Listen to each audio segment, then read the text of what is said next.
Hello दोस्तों, good morning. जैसा कि आप सब जानते हो कि 10,000 क्वेश्चन का सीरीज़ चलने वाला है। 10,000 क्वेश्चन प्रीवियस ईयर का सीरीज, जो आज पहला दिन है, जो आपके लिए सभी कॉम्पिटिटिव एग्ज़ाम के लिए अति महत्वपूर्ण है। और एनटीपीसी का एग्ज़ाम आ रहा है, उसके लिए तो और ज़रूरी है। जो हम 10,000 क्वेश्चन का सीरीज चला रहे हैं, उसका आज पहला दिन है। तो चलिए हम स्टार्ट करते हैं अपनी क्लास आज पहले दिन का।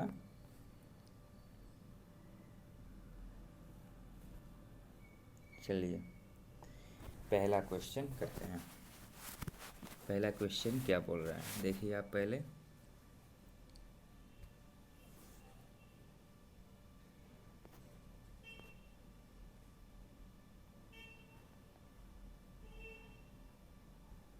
चलिए करते हैं।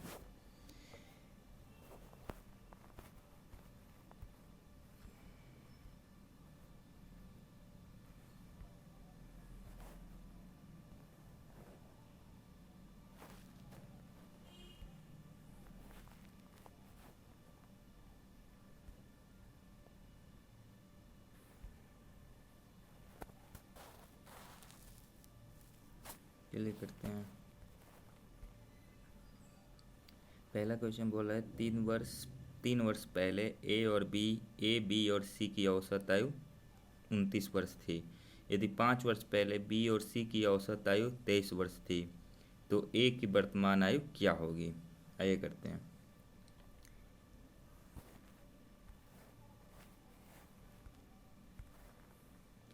ए प्लस बी प्लस सी कि अगर हम टोटल आयु निकालेंगे तो कितना होगा। 29 मल्टीप्लाई में 3, तो ये कितना होगा 87। ये कितना होगा 87। अब बोल रहा है कि अब 3 वर्ष पहले इनकी आयु थी, अगर 3 वर्ष तीनों का जोड़ेंगे तो 9, तो इसका जो वर्तमान आयु हो जाएगा प्रेजेंट ईयर में जो इनका ए बी और सी का होगा, वो होगा कितना 9, इसमें ऐड करते हैं इनके 87 में, तो 96। प्रेजेंट ईयर में कितना हो जाएगा बी सी का 96। और बी प्लस सी का 5 वर्ष पहले 23 था, तो बी प्लस सी का टोटल आयु 5 वर्ष पहले कितना था 46। तो 5 साल 2 हैं, तो इनको दोनों को हम जब ऐड करेंगे इसमें 5 5 10 साल, तो कितना हो जाएगा। प्रेजेंट ईयर में बी और सी का हो जाएगा, बी और सी का कितना हो जाएगा 56। तो ए का पूछा है, जब ए का पूछा है, ए का पूछा है कितना होगा, है ना। तो ए बी सी का A plus B plus C, A B C का कितना आया 96, और बी और सी का कितना आया बी प्लस सी का हमारा आया 56। तो ए का कितना हो जाएगा, ए का हमारा हो जाएगा 6 में 6 0, 9 में 5 4, यानी कि 40 ईयर। 40 ईयर क्या होगा, हमारा आंसर होगा 40 ईयर। यानी इसका आंसर क्या हो जाएगा, इसका आंसर हो जाएगा 40। ठीक है। यहाँ पे देखिए कैसे हुआ है। ए प्लस बी प्लस सी की आयु 29, तो ए प्लस बी प्लस सी की औसत आयु 29 है, तो जिनकी टोटल आयु कितनी होगी, इनकी टोटल आयु क्या हो जाएगी 29 मल्टीप्लाई में 3, यानी कि 87 हो जाएगा।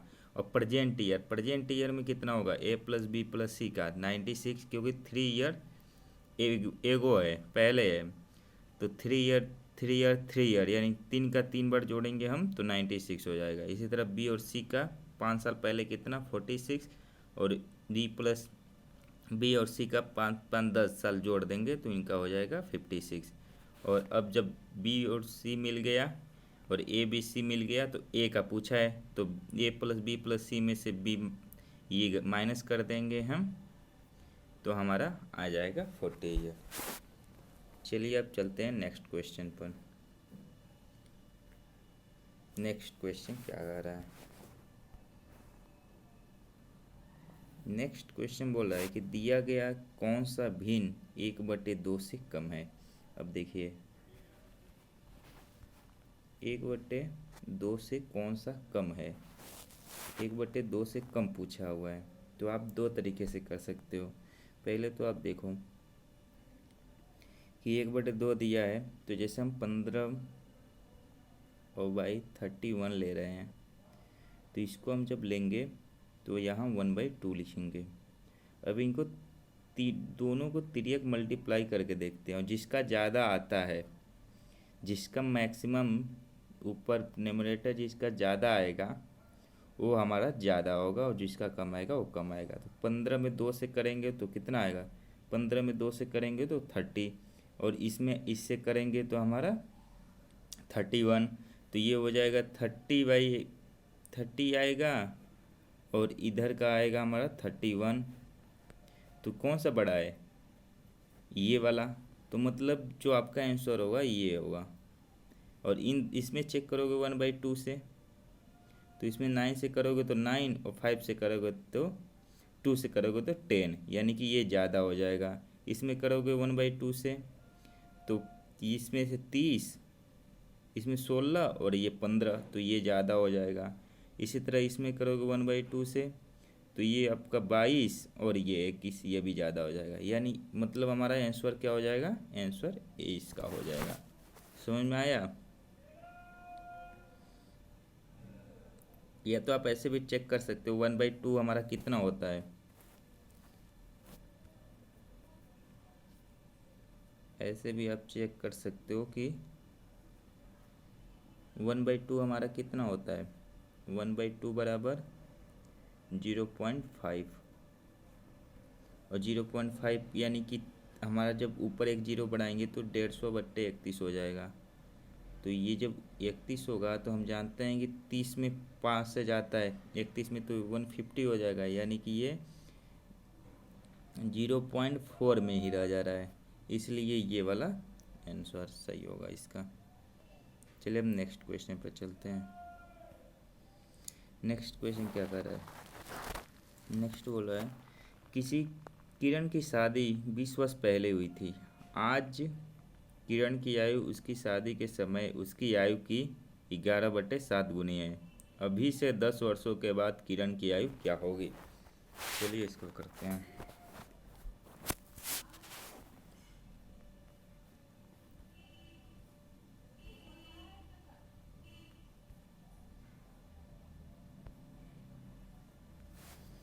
किरण की शादी 20 वर्ष पहले हुई थी, मतलब मान लेते हैं हम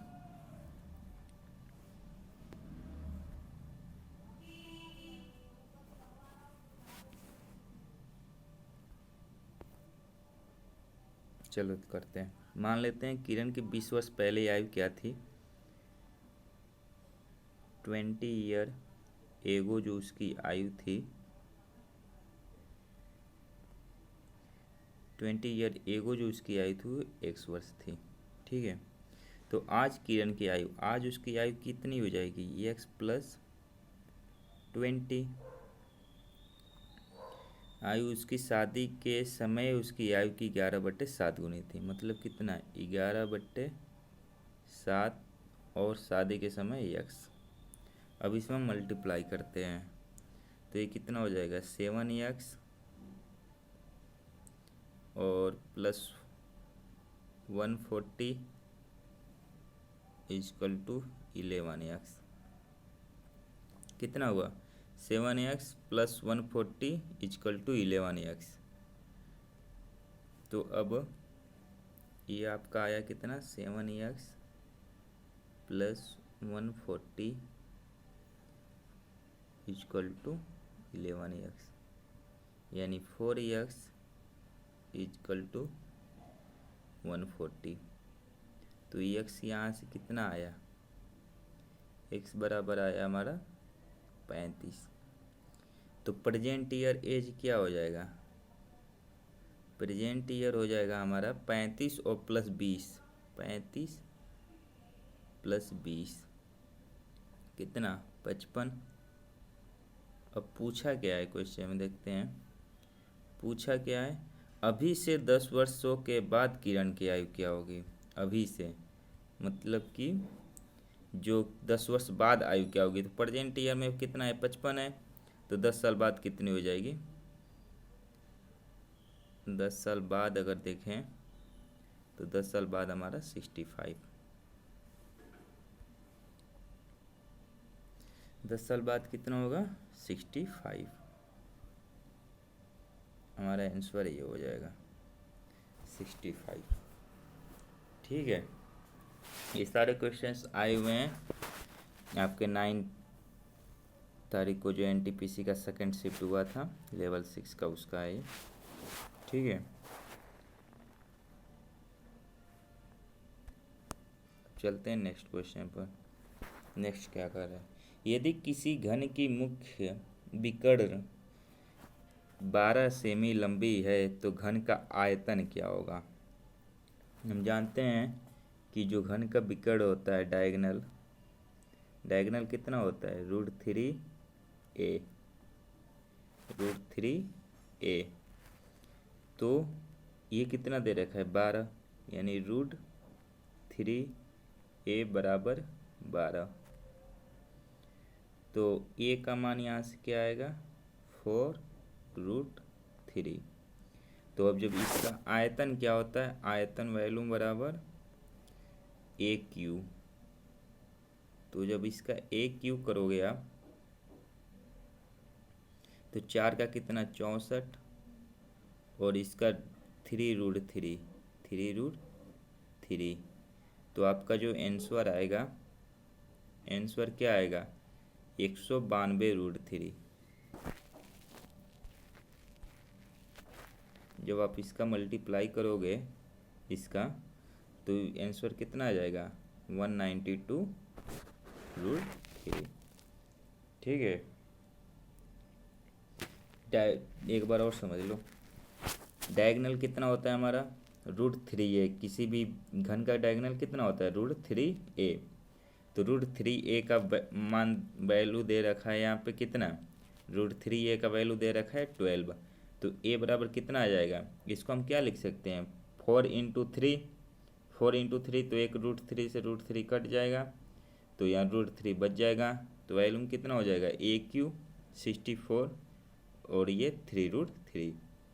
ठीक है, चलो नेक्स्ट क्वेश्चन पे चलते हैं। नेक्स्ट ये क्या बोल रहा है, ये कह रहा है AX बराबर ये, तो इसका मान क्या होगा। देखिए पहले इसको हम सिंप्लीफाई करते हैं। x को हम जब सिंप्लीफाई करेंगे 2 - √3 से नीचे और 2 - √3 से ऊपर मल्टीप्लाई कर देते हैं। तो यहाँ लिखते हैं x बराबर कितना होगा 2 + √3 और बाई 2 - √3 और ऊपर में 2 + √3 और नीचे में भी 2 + √3। तो ऊपर क्या हो जाएगा हमारा, ऊपर हो जाएगा 2 + √3 2 + √3 का होल स्क्वायर 2 + √3 का होल स्क्वायर और नीचे क्या a² - b² का लग जाएगा। तो 2 का 4 और 3 का 1 3 का 3 √3 का, तो ये तो आपका ख़त्म हो जाएगा, यहाँ पे नीचे हो जाएगा 1। तो अब इसको इक्वल टू में करते हैं तो ये क्या होगा 2 का स्क्वायर 4। जब आप इसको करोगे x बराबर हमारा क्या आया है 2 + √3 का होल स्क्वायर। तो इसको आप जब करोगे तो क्या होगा 4 + 3 + 2 × 2 और इंटू रूट 3, तो कितना होगा 7 प्लस 4 रूट 3, 7 प्लस 4 रूट 3। अब पूछा क्या है, पूछा है x माइनस 7 का होल स्क्वायर। पूछा क्या है, पूछा है x माइनस 7 का होल स्क्वायर, यानी x माइनस 7 का होल स्क्वायर। तो x माइनस 7 अब जब करोगे तो ये 7 से 7 कट जाएगा, बच क्या जाएगा, 7 से 7 कट जाएगा और बच जाएगा हमारा 4 रूट 3, मतलब 4 रूट 3 का होल स्क्वायर। और जब 4 रूट 3 का होल स्क्वायर करोगे, 4 रूट 3 का होल स्क्वायर, तो ये कितना होगा 4 का 16 और रूट 3 का 3, मतलब ये हो जाएगा हमारा 48। क्या होगा आंसर, आंसर होगा 48। आंसर क्या हो जाएगा, आंसर हो जाएगा हमारा 48। ये आंसर क्या होगा पहला 48। अगर आपको ये वीडियो अच्छी लगी तो लाइक शेयर और सब्सक्राइब जरूर करें। अब चलते हैं नेक्स्ट क्वेश्चन पर।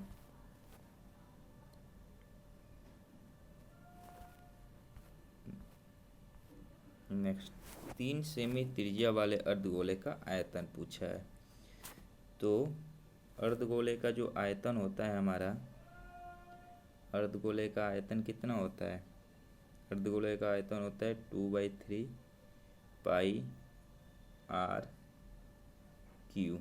तो आर का मान कितना है 3 है, तो यहाँ क्या होगा 2/3 पाई का तो मान रखना नहीं है, पाई दे रखा है, पाई आर क्यू 3 का होल क्यू, यानी 3 मल्टीप्लाई में 3 मल्टीप्लाई में 3। तो क्या हो जाएगा 3 से 3 कट जाएगा और 3 3 के 9, 9 दूनी 18, कितना हो जाएगा आंसर 18 पाई। इसका आंसर क्या हो जाएगा 18 पाई पहला।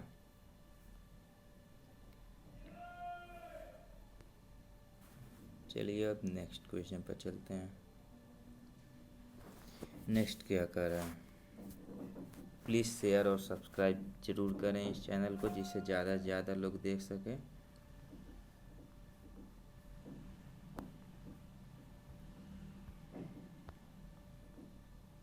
चलिए अब नेक्स्ट ये देखते हैं क्या करें।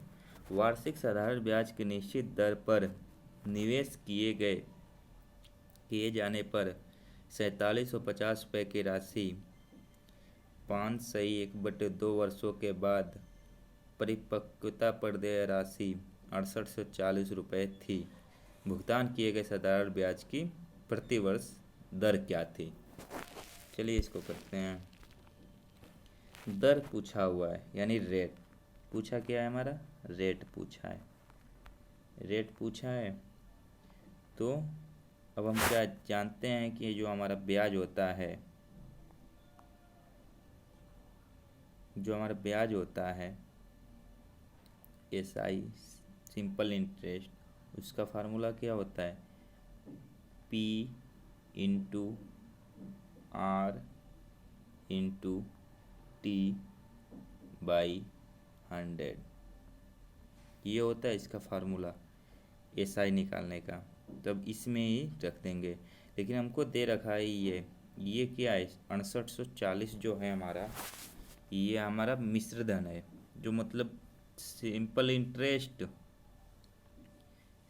इंटरेस्ट और प्लस ये जो हमारा मूलधन है प्रिंसिपल P, इसका ये मान है 6840। 6840।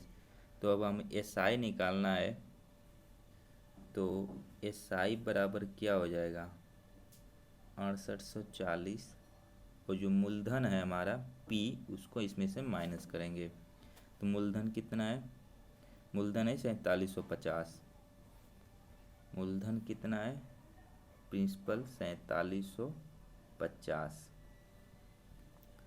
जब इसमें से हम इसको माइनस करेंगे 4750 को, तो जीरो में से जीरो जाएगा जीरो, और ये एक लेंगे तो 14 में से 5 जाएगा 9, और ये 7 में 7 जाएगा जीरो, और ये 6 में से 4 जाएगा 2। कितना हुआ? 2090। तो अब इसको हम यहाँ रखेंगे 2090 बराबर P कितना है? 4750। 4750 गुणे मल्टीप्लाई जो टाइम कितना है इसका, टाइम है 5 दूनी 10, 11/2। टाइम क्या है? टाइम है 11/2, और हमें रेट निकालना है। इसमें नीचे मल्टीप्लाई में क्या करेंगे? 100। ठीक है, अब देखिए हम कटाते हैं इसको। जब हम ये कटाएंगे तो इसको कटाते हैं, जीरो से जीरो जाएगा, और 11 से कटाएंगे तो 11 1 जा 11, और 9 जीरो जीरो तो कट चुका था, जीरो नहीं आएगा, 19। और अब हम 19 से, जब 19 से इसको कटाएंगे तो ये कितना हो जाएगा? 19 से इसको कटाएंगे तो हो जाएगा हमारा 19 से जब इसको, तो 19 दूना 38, और 19 25, 19 दूना 38, और 9 5 19 25 95, यानी 25 और नीचे 2 आ जाएगा, तो हमारा बचा कितना? यहाँ देखो 25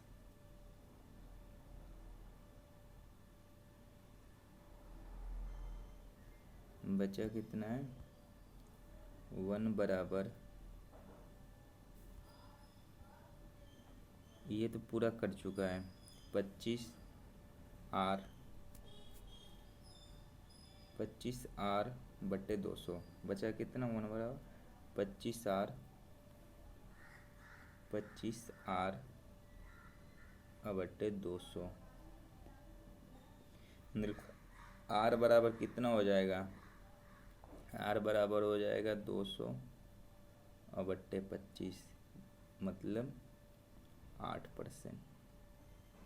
कितना होगा? 8%। ये हो जाएगा आपका ऑप्शन नंबर सी।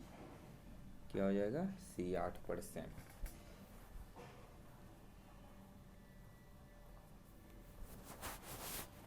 कितना हो जाएगा आपका आंसर इसका? 8%। एक बार समझ लो सही से। देखो आप, हमें निकालना कितना था? हमें निकालना था आर का मान।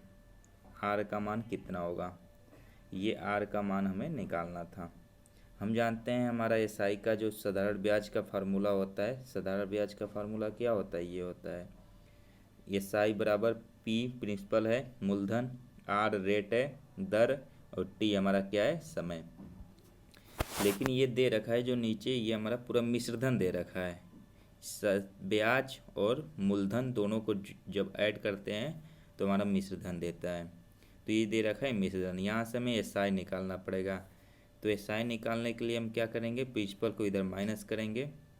तो जब एसआई निकालने के लिए हमने 4750 को मिश्रधन में से माइनस किया तो हमारा 2090 आ गया। जब 2090 आ गया तो ये क्या है? ये है हमारा साधारण ब्याज। और साधारण ब्याज का हमने फार्मूला लगाया, उसके बाद कटाया तो हमारा क्या आ गया? रेट आ गया। यहाँ से रेट कितना आया? 8%। ठीक है, अब नेक्स्ट क्वेश्चन करते हैं। नेक्स्ट क्या बोल रहा है? नेक्स्ट बोल रहा है कि एक संख्या का 1/8 भाग 42 के आधे से 12 कम है तो संख्या का 1/4 क्या होगा? देखिए करते हैं इसको। एक संख्या का 1/8 भाग 42 के आधे से 12 कम है। यानी मान लो संख्या मान लेते हैं x है, x इसका 1/8, 42 का आधा, 42 का आधा कितना होगा 21, 42 का हाफ करोगे तो 21, और 21 होगा इसका आधा, और 21 में से -12 करोगे तो कितना होगा आपका, ये होगा 9। तो यानी x मल्टीप्लाई में 1/8 का मान कितना है 9 है। तो x का मान कितना आ जाएगा, x का मान आ जाएगा हमारा 72। और पूछा क्या है, संख्या का 1/4 क्या होगा, मतलब 72 का जब हम 1/4 करेंगे तो ये कितना होगा, ये होगा हमारा 18। तो ये आंसर इसका क्या हो जाएगा 18। समझ में आया, आंसर क्या हो जाएगा 18। मतलब दे रखा है कि 42 के आधे से 12 कम है। 42 का आधा कितना होता है 21, 21 में से 12 कम है तो 12 माइनस करेंगे। जब 12 माइनस करेंगे तो कितना आएगा 9। जब 9 आएगा तो ये किसके बराबर है, एक संख्या का 1/8 भाग, यानी संख्या x है तो इसका 1/8 कितना है 9। तो x कितना आ जाएगा 72। जब 72 का हम 1/4 निकालेंगे तो हमारा कितना आएगा 18, जो कि हमारा आंसर हो जाएगा। ठीक है, अब चलते हैं आगे नेक्स्ट क्वेश्चन पर। ये क्वेश्चन क्या बोल रहा है देखिए, एक विक्रेता एक वस्तु को उसके अंकित मूल्य पर 16% की छूट देने के बाद 403.20 रुपये में बेचता है। यदि उसने कोई छूट नहीं दी होती तो उसे वस्तु के क्रय मूल्य पर 28% का लाभ प्राप्त होता। वस्तु का क्रय मूल्य क्या है, वस्तु का क्रय मूल्य क्या है। अब इसको हम करते हैं।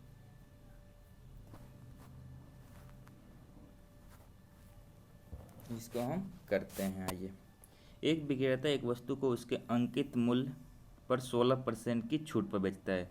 16% छूट का मतलब क्या, कि हमारा अंकित मूल्य अगर 100 है तो बेच कितना में रहा है 84 में। 16% का मतलब यही ना, 100 का 16% कितना होगा 16। तो 100 की चीज़ कितने में बेच रहा है 84 में। अब ये 84 का मान कितना दे रखा है 403.20, 403.20। तो अब इसको हम कटाएंगे कितने में 403.20 में हम 84 से कटाएंगे। और जब हम 84 से इसको काटेंगे तो क्या होगा, पहले 12 से काट लेते हैं। जब 12 से काटेंगे तो नीचे बच जाएगा 12 सत्ते, और ऊपर बचेगा 12 तियाँ, और फिर 12 4 3, फिर 12 तियाँ, और फिर 6। ये कितना हो गया 33.6/7। तो अब जब इसको हम 7 से काटेंगे तो कितना होगा 7 चौक 28 और 7/56। यानी कि जो हमारा SP आएगा वो कितना आएगा, जब हम 100 में 4.8 से मल्टीप्लाई करेंगे तो कितना आएगा हमारा SP आ जाएगा, यानी सेलिंग प्राइस। सेलिंग प्राइस कितना होगा,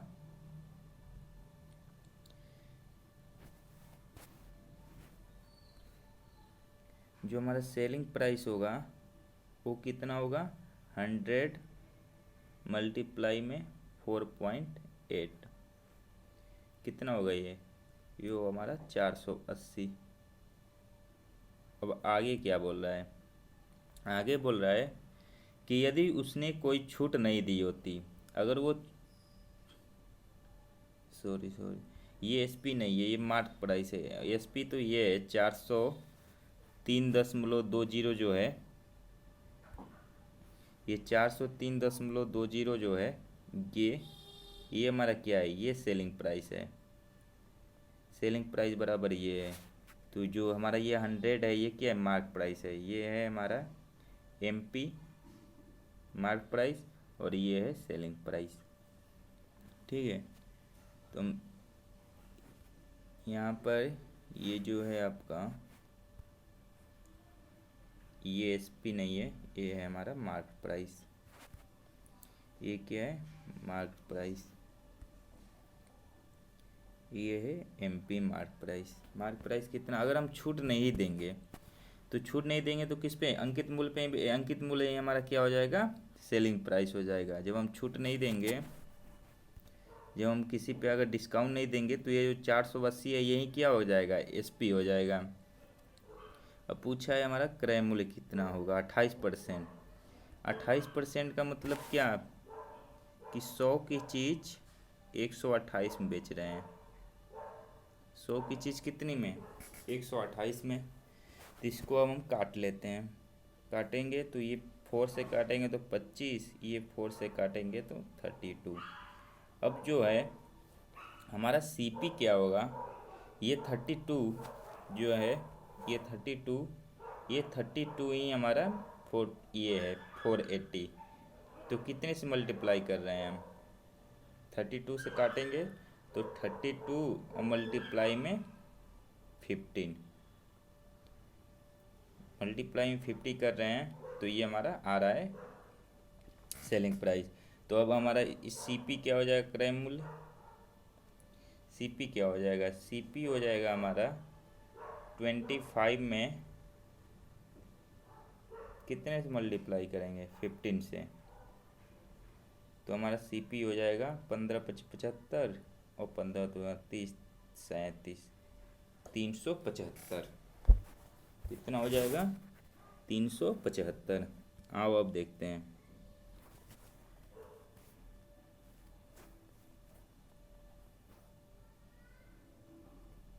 आयो, एक विक्रेता एक वस्तु को अंकित मूल्य पर 16% का मतलब क्या कि 100 की चीज़ को हम कितने में बेच रहे हैं? 84 में। तो जो हमारा एसपी दे रखा है वो कितना दे रखा है? ये 403.20। तो 84 का मान कितना है? 403.20। तो यहाँ से हम एक का मान निकालेंगे तो एक का मान कितना आ जाएगा? 4.8। और जब 4.8 आ गया तो 100 का मान कितना हो जाएगा? जो हमारा मार्क प्राइस होगा 480। और जब 480 हो गया तो जब हम छूट नहीं देंगे तो ये जो मार्क प्राइस है यही हमारा क्या हो जाएगा? एसपी। तो अब हमको 28% का लाभ चाहिए, यानी 100 से 128 और कटाएंगे तो 25 से 32। और 32 का कितना गुना? 480, 15। तो क्रय मूल्य 25 का कितना गुना? 15 गुना। जब क्रय मूल्य हमारा 15 गुना होगा तो कितना आएगा? 375। ये आपका आंसर हो जाएगा। ये आपका हो जाएगा 375 इसका आंसर। चलिए अब नेक्स्ट क्वेश्चन पर चलते हैं। नेक्स्ट क्या कर रहा है? 36 सेमी लंबी और 16 सेमी चौड़ी एक आयताकार धातु की शीट से 6 सेमी, 4 सेमी और 2 सेमी त्रिज्या की 3 वृत्ताकार प्लेटें काटी जाती हैं।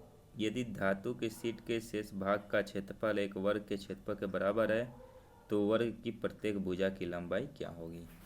हाँ, इसे करते हैं। अब हम पहले निकालते हैं प्लेट से काटी जाती है। पहले हम निकाल देते हैं आयत। जो आयत है हमारा, तो आयत का क्षेत्रफल निकालते हैं पहले। आयत का क्या? क्षेत्रफल। क्षेत्रफल आयत का कितना हो जाएगा आपका? 36 में 16 से मल्टीप्लाई कर दो तो कितना हो जाएगा? ये 16 छक्के 96 और 16 तियां 48 और 9 57, 576 हो गया। अब हम निकालते हैं तीनों वृत्तों का क्षेत्रफल। जब हम तीनों वृत्तों का क्षेत्रफल निकालेंगे, जब हम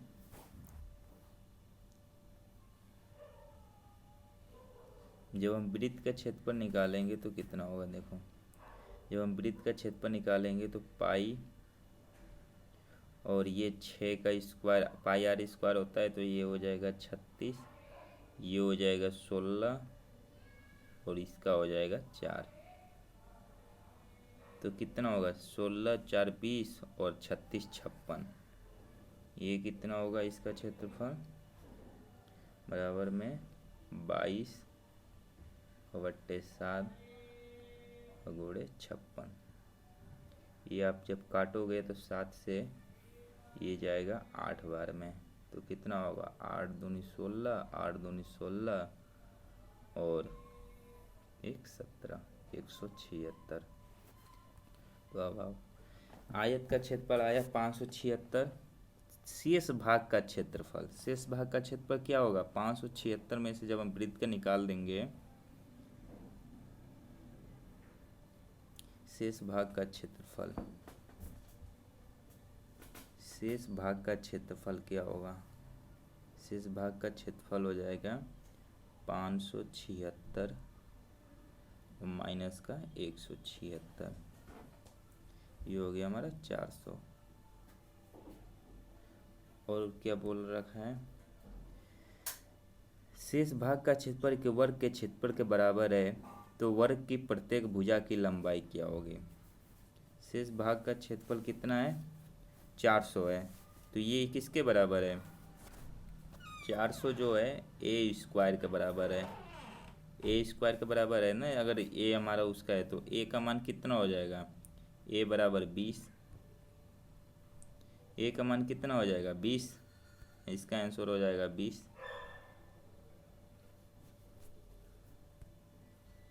कितना हो जाएगा 20, समझ में आया। चलो एक बार समझते हैं इसको। देखो पहले बोल रखा है 36 और आयत की एक सीट है, तो पहले हम आयत का क्षेत्रफल निकालेंगे, कितना आएगा 36 में 16 से, इसका आयत का क्षेत्रफल क्या होता है लंबाई गुणे ऊंचाई, लंबाई गुणे चौड़ाई, तो कितना हो गया 36 गुणे 16 576।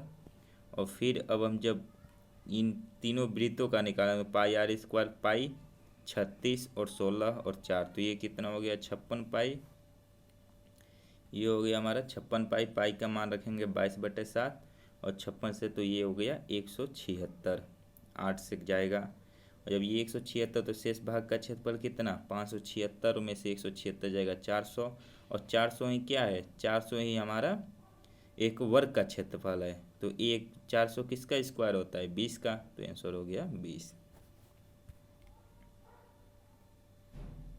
चलिए अब नेक्स्ट क्वेश्चन पे चलते हैं।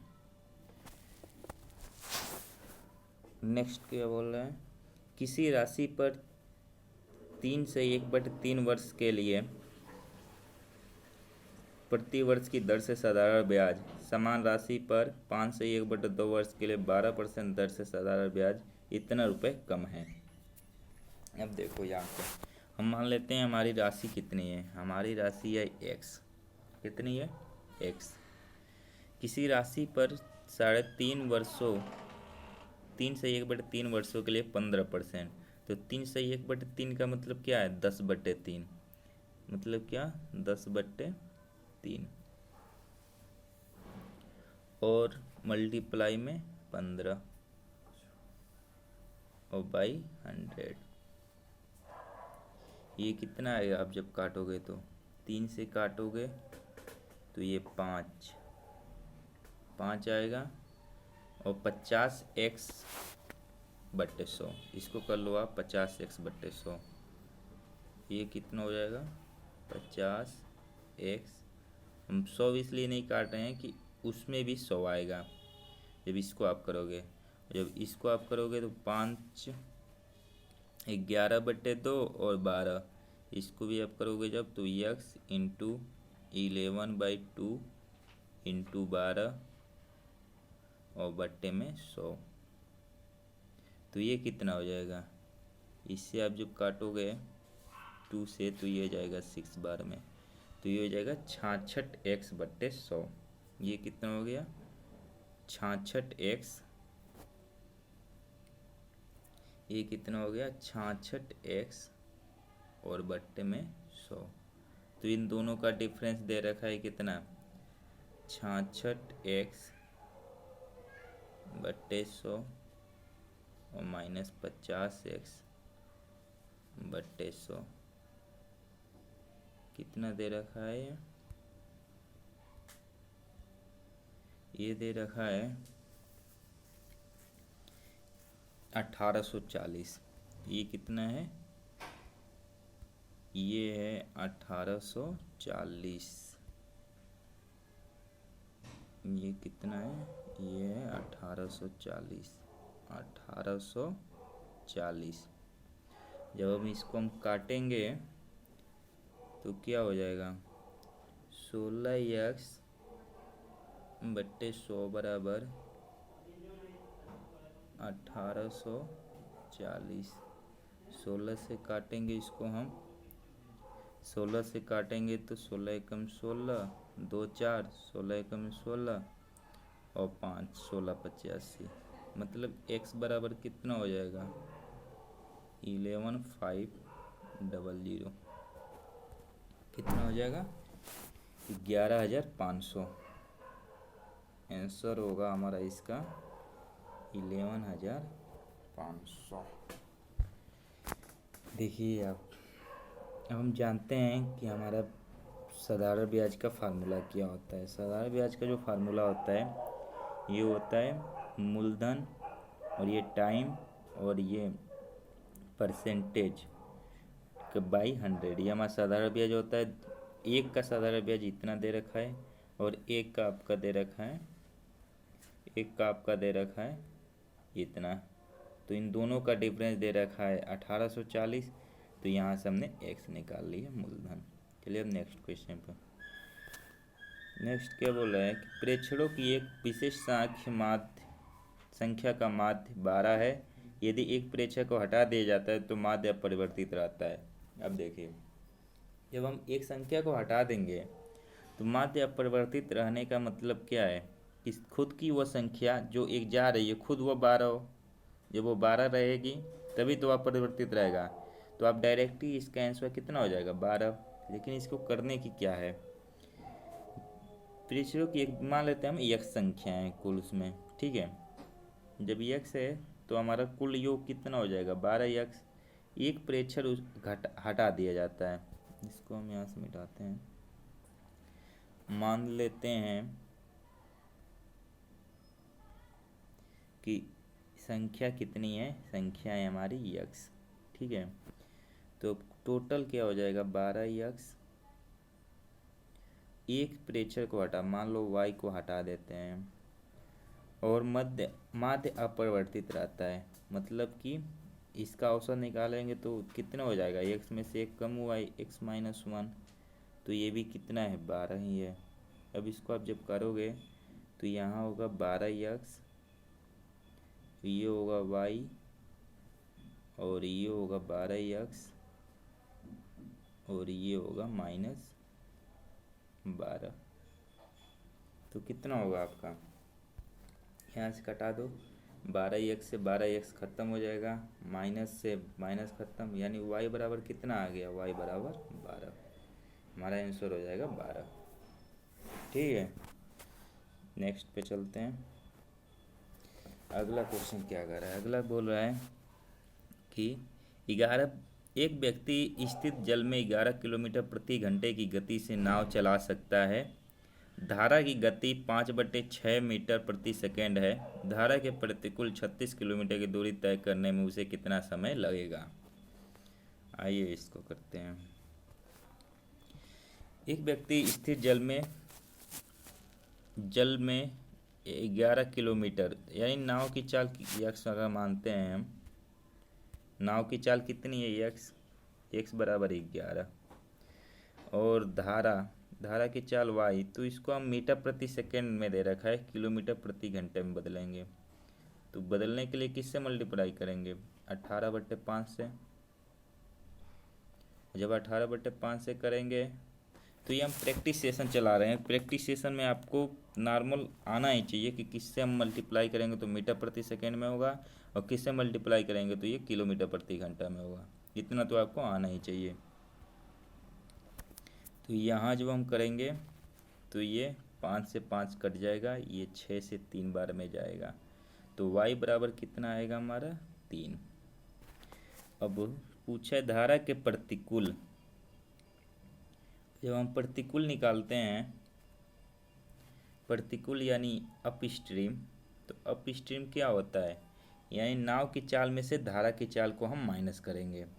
तो नाव की चाल कितनी आई 11, धारा की चाल कितनी आई है 3, तो ये जो इसकी स्पीड हो जाएगी 8। और दूरी कितनी है, टाइम पूछा है, टाइम बराबर होता है डिस्टेंस बाई चाल। तो ये आपकी क्या हो जाएगी, डिस्टेंस कितनी है इसकी 36 और चाल कितनी है 8, तो कितना हो गया, ये काटेंगे हम तो 9/2 यानी कि 4.5 घंटा, यानी कितना हुआ 4 आवर और 30 मिनट। कितना हुआ 4 आवर 30 मिनट। कितना हो जाएगा इसमें आंसर हमारा आंसर हो जाएगा 4 आवर 30 मिनट। अब इसको एक बार समझ लेते हैं। दे रखा है एक व्यक्ति स्थिर जल में 11 किलोमीटर प्रति घंटे की गति से नाव चला सकता है। नाव की चाल कितनी है 11 और धारा की गति कितनी है, धारा की गति है 5/6। इसको हम बदले किस में, किलोमीटर प्रति घंटा में। किलोमीटर प्रति घंटे में जब हम बदलेंगे तो 18/5 से मल्टीप्लाई करेंगे। अब 18/5 से मल्टीप्लाई करेंगे इसमें तो 5 से 5 जाएगा, 6 से 3 बार में जाएगा, तो y बराबर 3 आएगा। जब y बराबर 3 आ जाएगा तो अब हम अप स्ट्रीम निकालेंगे। तो अप स्ट्रीम में क्या होता है कि अब डाउन स्ट्रीम में जुट जाता है, अप स्ट्रीम में माइनस होता है, तो 11 में से 3 जाएगा 8। टाइम निकालना है तो टाइम क्या होगा 36/8, 36 डिस्टेंस है, 8 इसका स्पीड है, तो टाइम 9/2। 9/2 का मतलब कितना होगा 4 घंटा 30 मिनट। चलिए अब आगे चलते हैं। अगला क्वेश्चन क्या बोल रहा है, अगला क्वेश्चन कह रहा है कि आवारा ए से बी 74 किलोमीटर प्रति घंटे की गति से करती है और बी से ए 111 किलोमीटर प्रति घंटे से लौटती है। अब देखो दोनों उसकी औसत स्पीड क्या होगी, एवरेज स्पीड। एवरेज स्पीड का जो फार्मूला होता है हमारा वो क्या होता है 2v1 v2 by v1 plus v2। इसमें रख लीजिए, जब आप रखोगे तो 274 मल्टीप्लाई में 111 और बाई 74 और प्लस 111। जब इसको आप ऐड करोगे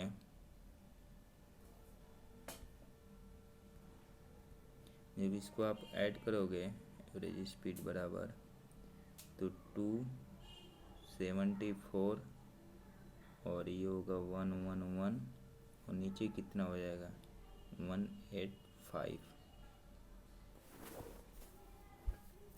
कितना हो जाएगा 185। 37 से हम जब कटाएंगे, इसको कटाएंगे किससे 37 से, तो 37 से कटाएंगे तो 37 से 5 बार में जाएगा, ये 2 बार में जाएगा, तो इसका क्या हो जाएगा 2 2 4, 4 से इसमें मल्टीप्लाई करेंगे तो 4 4 4 और नीचे कितना 5। तो अब इसको हम जब करेंगे तो 5 पे 8 जा 40, फिर 4 4 5 पे 8 जा 40 और 5 पे 8 जा। आंसर हमारा क्या होगा 88.8। आंसर कितना होगा, आंसर होगा 88.8। आंसर हो जाएगा हमारा 88.8। इसमें कुछ नहीं था, इसमें फार्मूला बेस है ये हम जानते हैं कि हमारा जो होता है स्पीड का फार्मूला एवरेज का वो 2v1 v2 होता है। तो 2v1 v2 का मतलब 2 और ये 74 है और 74 में 11 है और ये ऐड करेंगे नीचे और जब इसको कटाएंगे तो हमारा आ जाएगा 88। चलिए अब नेक्स्ट क्वेश्चन पे चलते हैं। नेक्स्ट क्या बोल रहा है कि यदि एक धनात्मक संख्या का वर्ग उस संख्या के 5 गुना से 6 अधिक है तो वह संख्या क्या है। एक धनात्मक संख्या का वर्ग उस संख्या के 5 गुने से 6 अधिक है। आओ इसको करते हैं। एक धनात्मक संख्या का वर्ग उस संख्या के 5 गुने से 6 अधिक है, मतलब कि एक्स स्क्वायर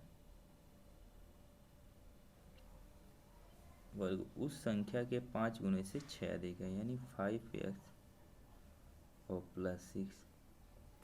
इसको तो आप दो तरीके से कर सकते हो, एक तो इक्वेशन बना लो, एक तो यहाँ ऑप्शन एलिमिनेशन सही मेथड है, क्योंकि ऑप्शन भी वैसा है कि आप स्क्वायर कर सकते हो। तो ऑप्शन एलिमिनेशन से इसको हम करते हैं। अगर हम एक्स बराबर 6 रखते हैं तो क्या होगा, एक्स बराबर जब हम 6 रखेंगे तो ये हो जाएगा 36 और ये होगा 6 × 5 = 30 और 36, यानी कि ये हमारा सेटिस्फाइड कर गया। तो सेटिस्फाइड कर गया तो क्या हो गया, हमारा ऑप्शन ए सही हो गया। तो ऑप्शन से ये करना सही रहेगा, अन्यथा आपको इक्वेशन बनाकर क्वाड्रेटिक इक्वेशन वो लंबा पड़ेगा, और ये आप ऑप्शन से ही इसको कर लेना। नेक्स्ट पे चलते हैं। नेक्स्ट क्या बोल रहा है, नल ए एक टंकी को 50% भाग को 4 घंटे में भर सकती है और बी 12 घंटे में भर सकती है। दोनों नलों को एक साथ खोल दिया जाता है तो खाली टंकी कितने समय में भर जाएगी। ए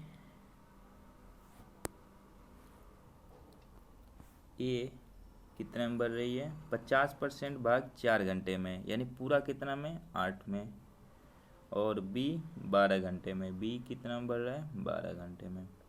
तो ये 8 और ये 12, अब इन दोनों का एलसीएम कितना होगा, 24, और ये जाएगा 3 बार में। इसका एफिशिएंसी कितना है, इसका 2, तो टोटल 24 वर्क है, और 3 2 के करेंगे तो हमारा जो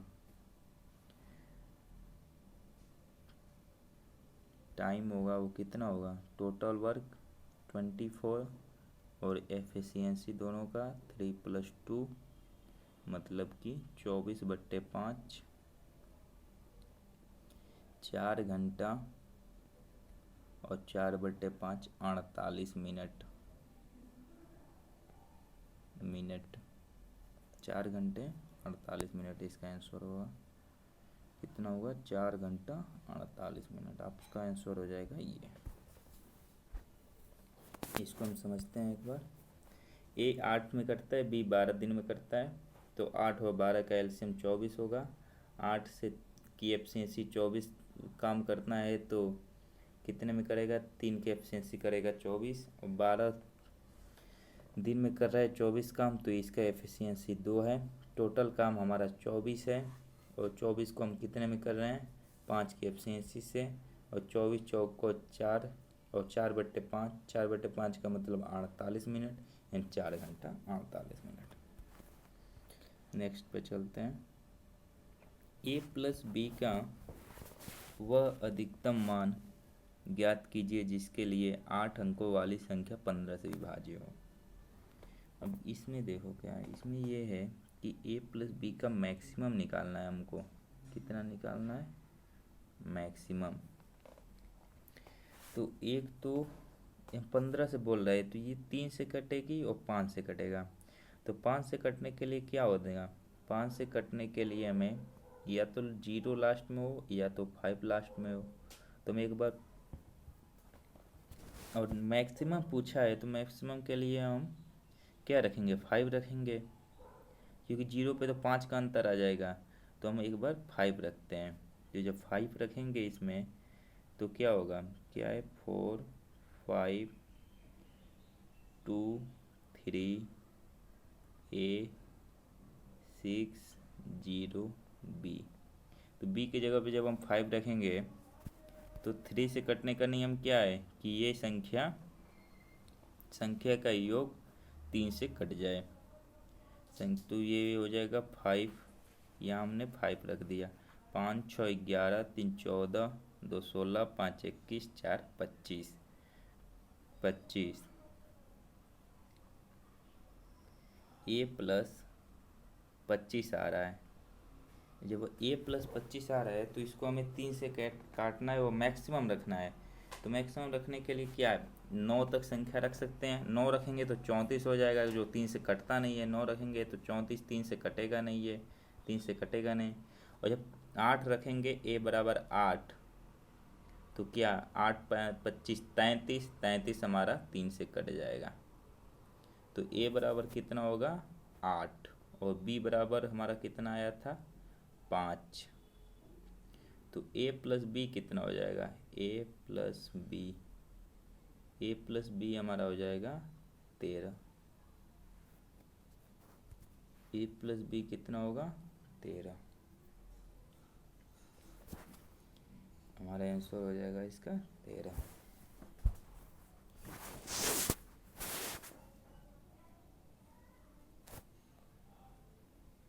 तो हम इसको करते हैं, ये क्या बोल रहा है, ये बोल रहा है व्यंजक इतने का मान क्या होगा। तो ये क्या है कि इसको हम 3 पे पावर बनाते हैं, तो 3 पे पावर 4 करते हैं तो हमारा 81 आता है। 3 पे पावर 4 करेंगे तो कितना आएगा 81।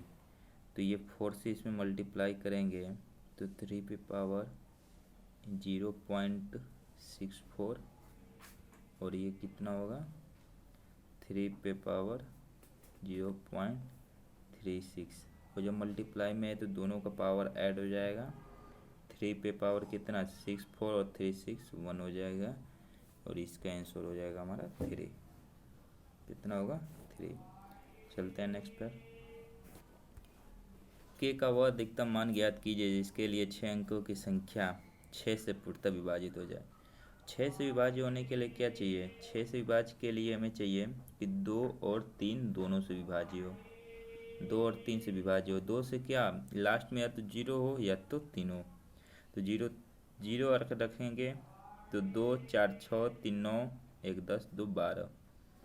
अधिकतम मान पूछा हुआ है, अधिकतम मैक्सिमम, तो मैक्सिमम के लिए हम क्या रखेंगे, ऑप्शन से भी कर सकते हैं। 6 रखते हैं, 6 2 8 1 9 3 12 12 6 18, हमारा ऑप्शन ए ही हो जाएगा इसका।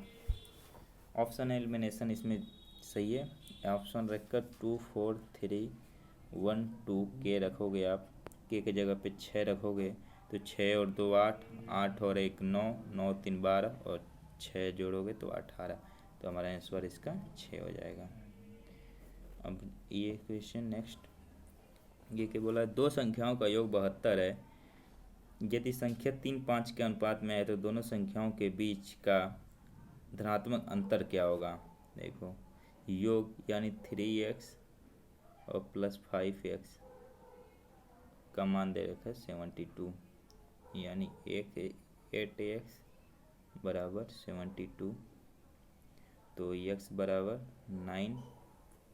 और पूछा क्या है दोनों के बीच अंतर कितने का है 2x का, जो डिफरेंस है इनका 2x और x बराबर 9, तो 2 × 9 बराबर 18। आंसर कितना हो जाएगा हमारा, आंसर हो जाएगा इसका 18। कितना हो जाएगा 18।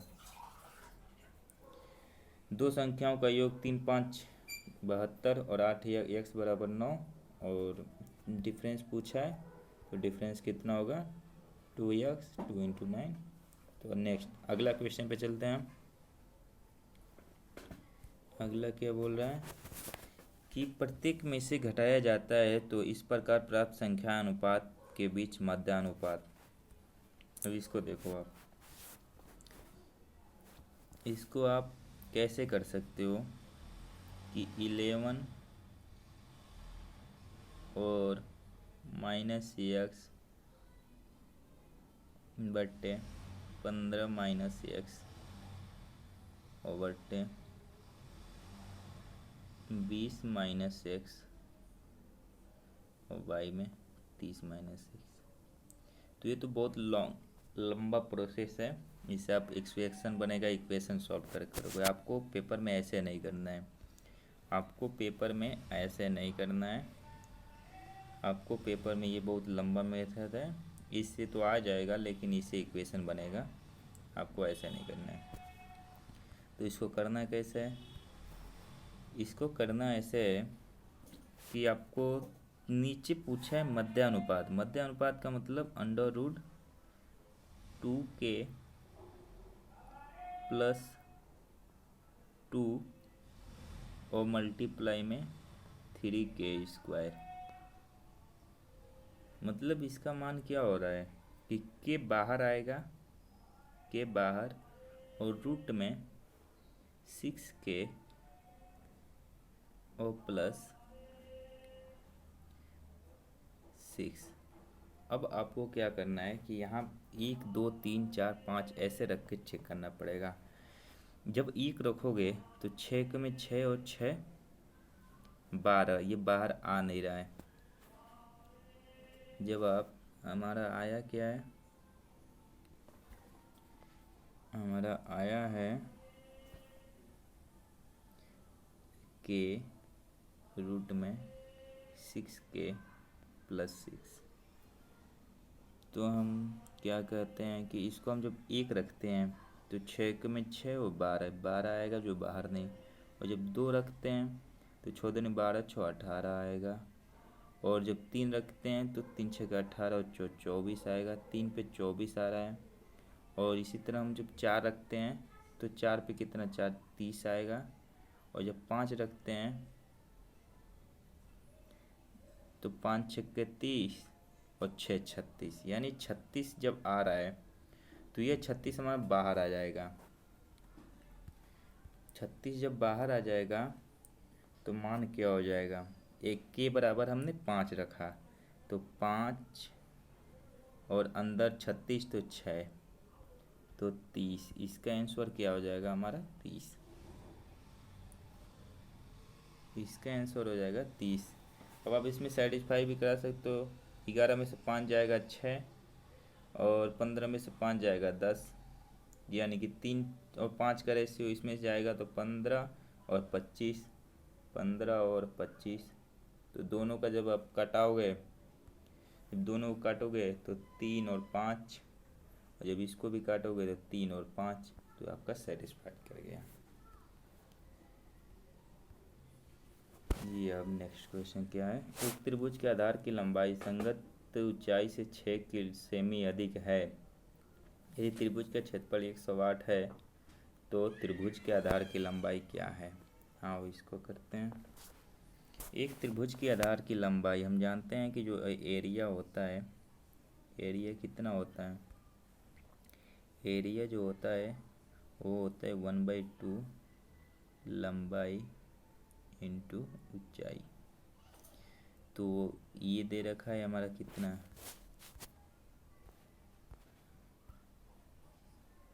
ये दे रखा है 108। ये कितना दे रखा है 108। ये 108 का मान कितना है 1/2, और हम मान लेते हैं क्या, इस ऊंचाई से 6, ऊंचाई इसकी हाइट जो है वो मान लेते हैं x। तो लंबाई x प्लस 6 हो जाएगा, x प्लस 6 और मल्टीप्लाई में x, यानी 216 बराबर x और x प्लस 6, ये आपका आया। तो अब आपको इसमें क्या करना है, ऑप्शन एलिमिनेशन लगाना है, या x बराबर आप मान रख सकते हैं। x बराबर क्या रखोगे, x बराबर आप रख दो 12 पे हो जाएगा। x अपने दिमाग से यहाँ पे थोड़ा ऑप्शन एलिमिनेशन है। x बराबर आप अगर 12 रखते हो तो कितना होगा, ये हो जाएगा 12 और मल्टीप्लाई 12 6 18, तो 18 दूना 36, 18 एकम में 18 3, ये हो गया सेटिस्फाइड। यानी x बराबर 12, तो लंबाई पूछा है, लंबाई कितना हो जाएगा 12 प्लस 6 18, लंबाई कितना हो जाएगा 18। इस आधार की लंबाई कितनी हो जाएगी 18। नेक्स्ट पे चलते हैं।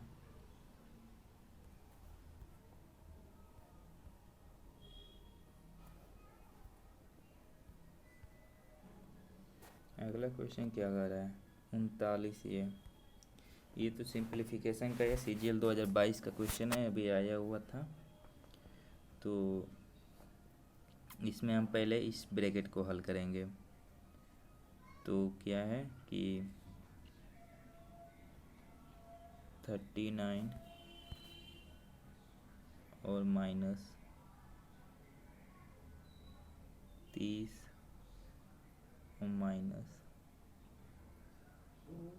33 माइनस, अब इसको हल करते हैं। यहाँ पे 8 3/24 1/6 1 यानी ये हो जाएगा 18।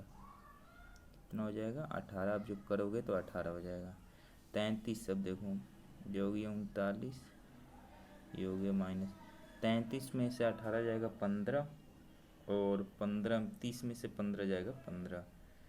तो आपका आंसर क्या हो जाएगा 24। तो अब नेक्स्ट पे चलते हैं। लास्ट क्वेश्चन है ये आज का। आज हमने 25 क्वेश्चन किया है, ये लास्ट क्वेश्चन है, इसको हम करते हैं। ये क्या बोल रहा है, ए और बी 18,750 रुपये में एक काम को करने का फैसला लेते हैं। ए इसे 20 दिन में पूरा कर सकता है, बी 30 दिन में पूरा कर सकता है, सी की सहायता से 8 दिनों में पूरा करते हैं। सी उसके लिए कितना रुपया लेगा। आओ इसको अब करते हैं।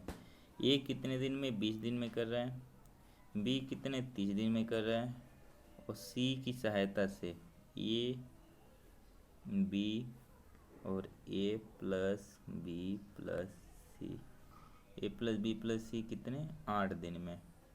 इनका एलसीएम क्या होगा, इनका एलसीएम हो जाएगा आपका 120। तो ये 20 से 6 बार में इसकी एफिशिएंसी 6 है, इसकी एफिशिएंसी 4 है, और ये टोटल इनका एफिशिएंसी 15 है। तो सी का एफिशिएंसी कितना आएगा, सी बराबर कितना 15 माइनस 4 प्लस 6 मतलब कि 5।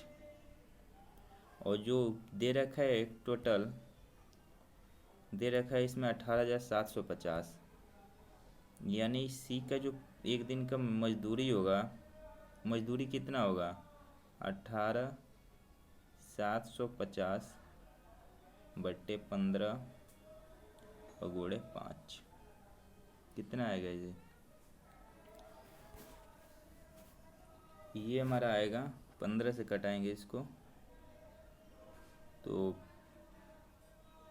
15 एकम में 15 और 3 7 15 दूना 30 और 15 1250। और जब हम सी का निकालेंगे तो 1250 और गुणे 5 तो ये कितना हो जाएगा 6200, 12 25 60 6250। ये आपका आंसर हो जाएगा। कितना हो गया 6250। तो अगर आपको ये वीडियो अच्छी लगी तो लाइक शेयर और सब्सक्राइब जरूर करें, ज़्यादा से ज़्यादा शेयर करें, और मेरे टेलीग्राम चैनल को जरूर ज्वाइन कर लें, वहीं पे आपको PDF भी मिल जाया करेंगी। तो आज के लिए इतना ही। Bye bye, take care. कृपया चैनल को सब्सक्राइब और शेयर ज़रूर करें, अपने ग्रुप्स में शेयर ज़रूर करें। Bye bye, take care.